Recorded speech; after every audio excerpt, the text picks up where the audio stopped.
جماعت اسلامی کراچی کے امیر منم ظفر خان کا کہنا ہے کہ قومیں تعلیم سے ترقی کا سفر طے کرتی ہیں، لیکن سندھ میں پیپل پارٹی کی 16 سالہ بدترین حکمرانی کے باعث تعلیم کی تباہی کا سفر جاری ہے۔ سندھ میں 73 لاکھ بچے اسکولوں سے باہر ہیں۔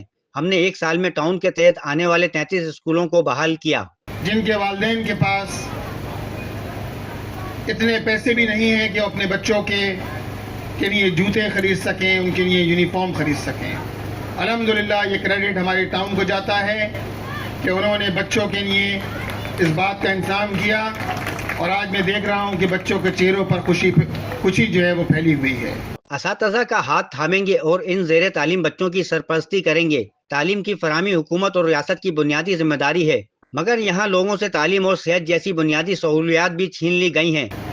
بچوں کے چہرے منور ہیں، وہ خوش ہیں کہ وہ اسکول کوڈ کے مطابق یونیفارم پہن کر بھی آئیں گے، ان کے پاؤں میں شوز بھی ہوں گے، اور یہ بات کہتے ہوئے نشتر بستی میں گلشن اقبال ٹاؤن کے تحت اسکولوں کے طلبہ میں مفت یونیفارم اور شوز تقسیم کیے گئے۔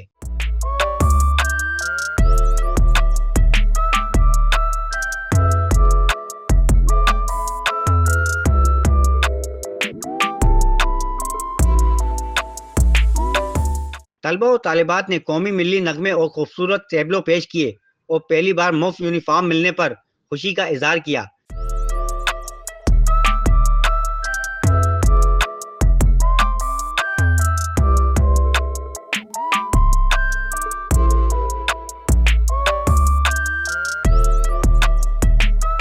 منم ظفر خان نے کہا کہ یہ حکومت کی بنیادی ذمہ داری ہے کہ بچوں کو تعلیم کے زیور سے آراستہ کریں۔ افسوس بھی ہوتا ہے کہ جس وطن عزیز میں ہم رہتے ہیں، جس صوبے سے ہم وابستہ ہیں، اس صوبے میں تو صورتحال یہ ہے کہ تعلیم کی تباہی کا سفر جاری ہے۔